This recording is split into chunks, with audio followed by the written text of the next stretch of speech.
Apple just sent out a warning nobody saw coming. I'll show you why it has Wall Street panicking and tech investors scrambling. Stay tuned. I'm your host, Steve Metre, and thanks for joining me today. In our show today, what if I told you Apple's warning was just the tip of the iceberg? As you're about to see, the real story is even worse.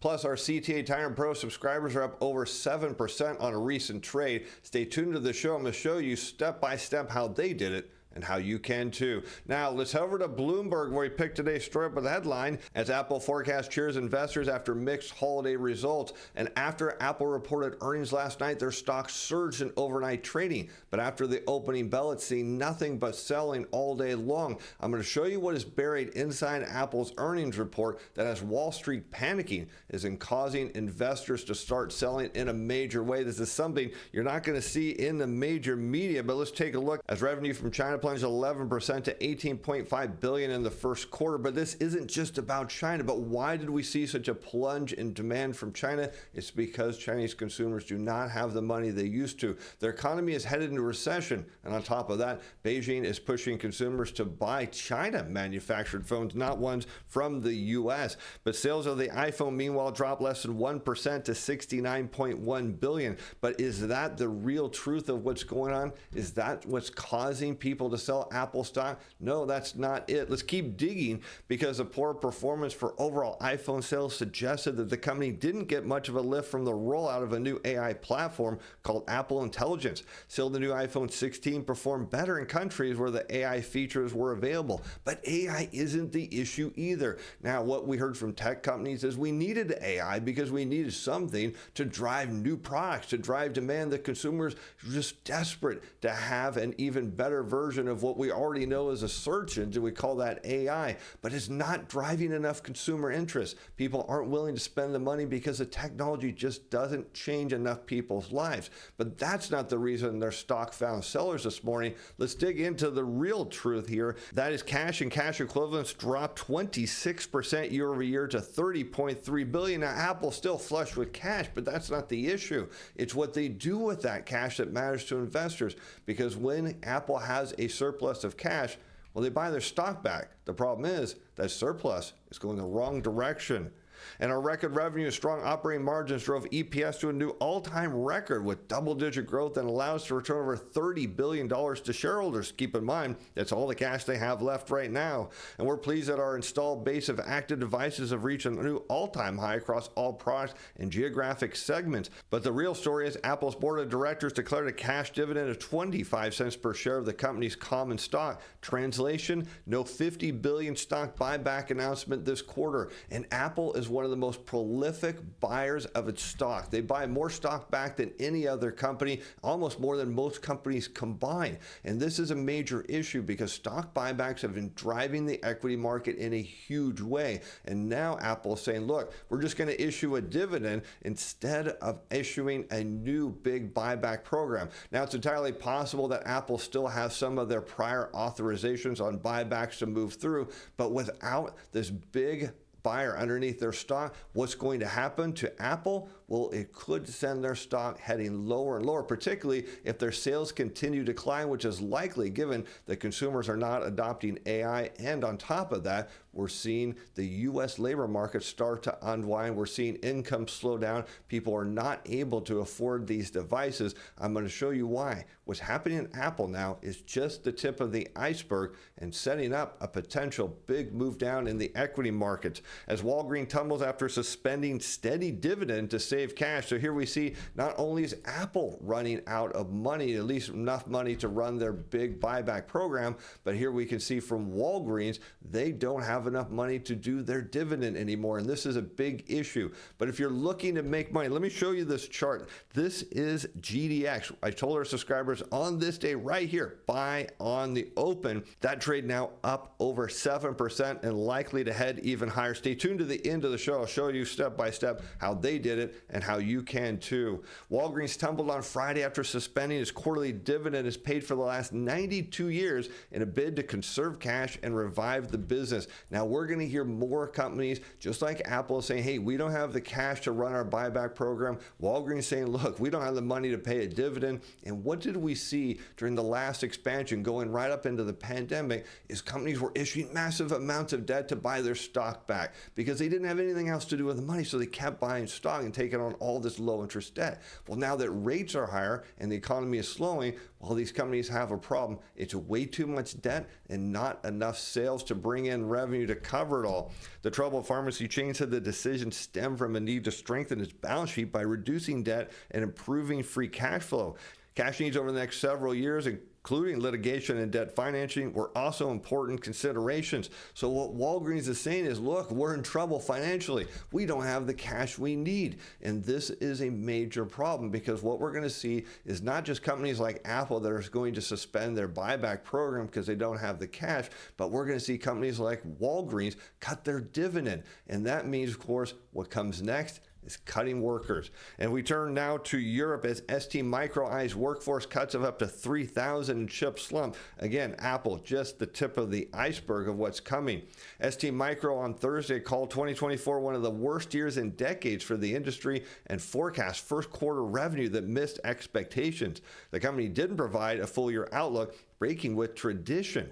And so what they're telling their investors are, look, things are probably going to get way worse than even you expect. So we're not going to tell you what we think is actually coming. Meanwhile, their competitor Texas Instruments also gave a disappointing estimate last week for the current period, citing sluggish demand and higher manufacturing costs. Now, what's interesting about Texas Instruments is they supply lots of chips to the automotive industry and to the industrial complex. And so what we see is as automobile sales and demand slows down, well, demand for Texas Instruments chips goes down. But on top of that, what have we seen in the manufacturing sector? A big slowdown in demand. We've seen durable goods, new orders maintain a contraction. And we've talked about how as earnings continue to slow down for workers, for their demand for big ticket items. And we talked about this yesterday from Whirlpool. They go down. That means chips from Texas Instruments, demand's going to go down. But what about STMicro? Well, they make a lot of legacy chips, things that don't involve high-tech manufacturing, at least compared to current chips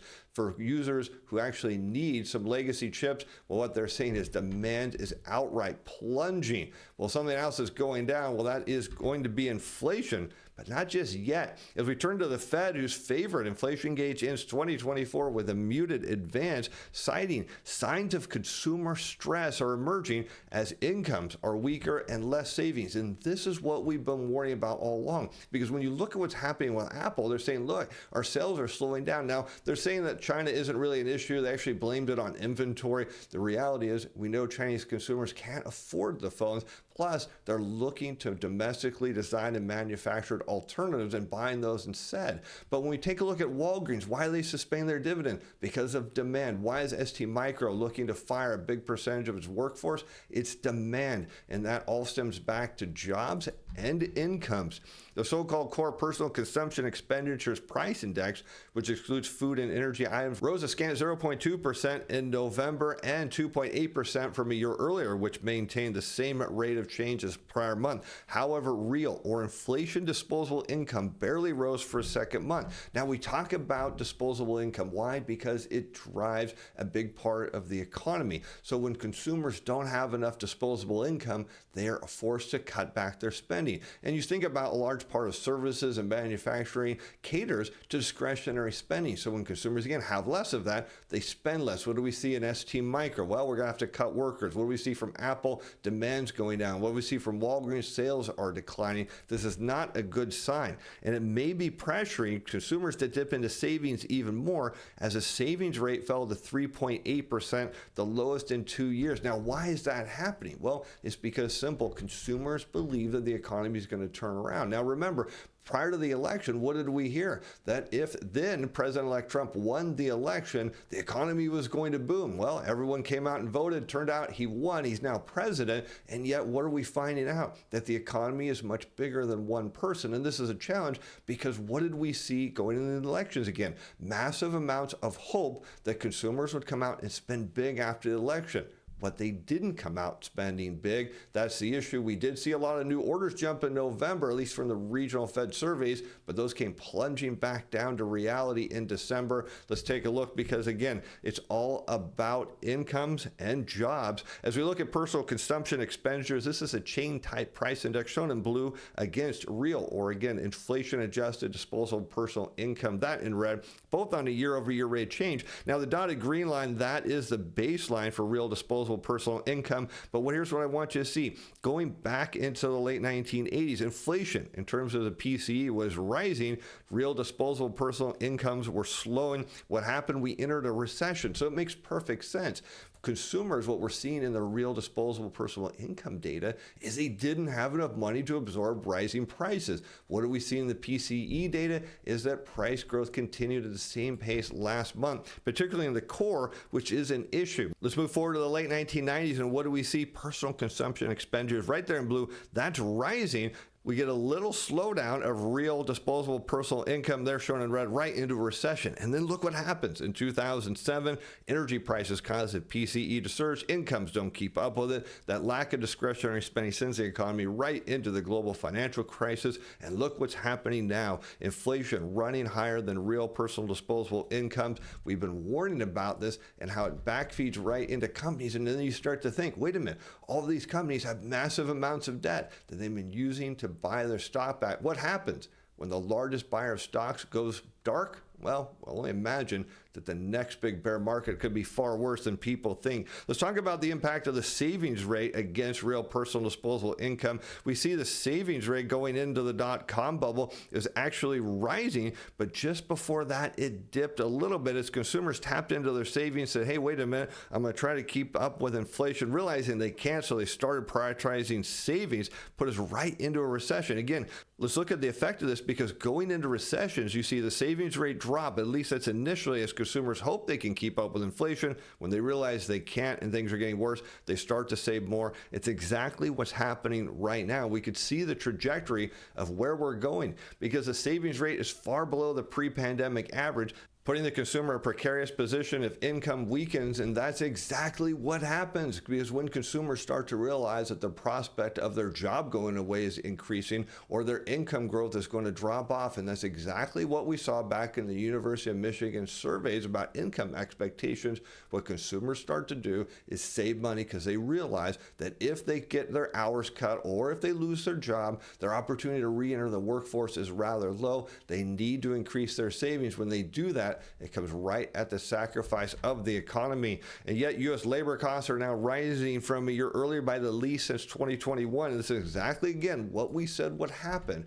when the economy slows. If you don't get inflation, you don't get wage growth. Don't get wage growth, you don't get spending. And that, of course, leads us right into a disinflationary, perhaps even deflationary environment, as the employment cost index, which tracks changes in wages and benefits, increased 3.8% from the same period in 2023. The slowest pace in more than 3 years. Now, keep in mind, the Fed says we're going to see inflation remain sticky, maybe even go up, and they're really concerned about it. But look at this chart here. We have non-farm business sector, the unit labor cost for all workers, that's shown in blue, against the consumer price index in red, both shown on a year-over-year rate of change. And you can see very clearly where unit labor costs go, inflation follows. And it makes perfect sense, because if workers don't have the money to afford higher prices, they spend less. If you have a business and you all of a sudden see the demand for your product is going down, or maybe even your service, whatever the case may be, what do? You don't raise prices, you lower prices. That's exactly what we're seeing here in this chart. We go forward to the global financial crisis. You see that wage growth is slowing,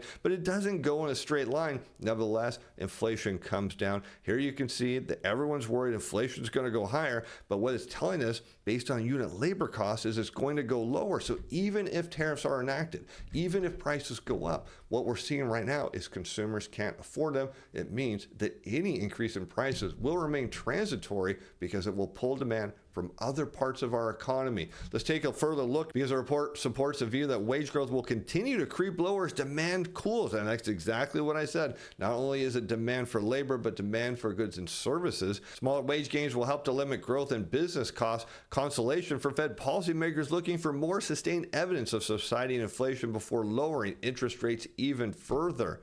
And here we have evidence is all about the labor market. As we look at unit labor costs still shown in blue on a year-over-year rate of change against continued unemployment claims. And this relationship makes perfect sense because when the economy is slowing down and there's workers that are available on the unemployment line, employers don't have to give out big raises. Now, if an employee complains and says, hey, look, I'm worth way more, you need to give me a big raise. Well, it's simple. The employer can say, fine, then leave and I can go replace you with someone else very easily who wants the job. And that's why you see this relationship here that as unit labor costs go down, it's a function of rising unemployment. You see that very clearly in red. It gets really well in sync right around the year 2000 as unit labor costs come crumbling down as more Americans hit the unemployment line and get stuck there. We see the relationship around 2006 where claims bottom and labor costs peak. And look at where we're at now. The government is saying we see labor costs coming down even more, which means more Americans hitting the unemployment line in the coming months. This is a dangerous trajectory for the economy and one the Fed doesn't seem to be worried about. As Fed's Bowman wants more inflation progress before cutting rates. Meanwhile, Fed Chair Powell said policy was meaningfully restricted, something she thinks is unlikely. In the light of the ongoing strength in the economy and with the equity prices substantially higher than a year ago, it seems unlikely that the overall level of interest rates and borrowing costs are exerting meaningful restraint, suggesting that she thinks the Fed should perhaps raise rates.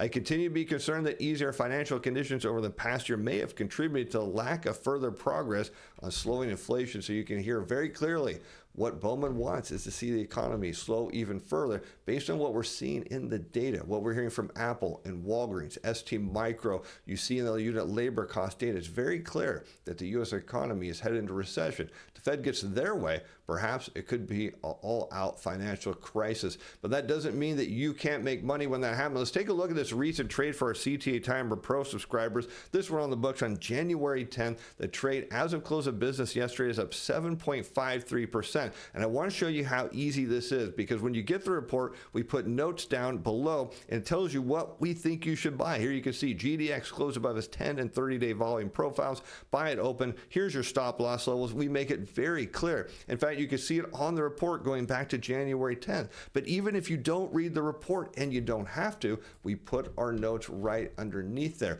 And all you had to do is go in and place a trade. It is just that simple. You see right here, our subscribers placed a buy it open trade on this day. And yes, it went down for a couple of days and now is up over 7%. And yes, that could be you as well. And here's what we do each and every day with our CTA Time Pro support. We look at how the machine's positioned. Now, you know, we talk about this on our Sunday show, but what I've done is I've run a mimic of how the machines trade the market, but I've also done something better. I ran historical overlay. See, they don't trade based on historics. They trade based on very narrow windows. What we've done with that historic overlay is determine when they are mispositioned, and that shows up on our reports. We review all those trades, tell our subscribers when they need to buy, when they need to sell, and here's what you get. You get the daily reports, you get all of the signals, you get my opinion on the trades. I tell you which ones I think you should look at. We've back tested the report to validate it works. We give you full risk control levels, a weekly update, and here's the best part. Not only do you get a 30-day free trial, that's right, you got to use the links in the description below. Don't forget to grab the coupon code,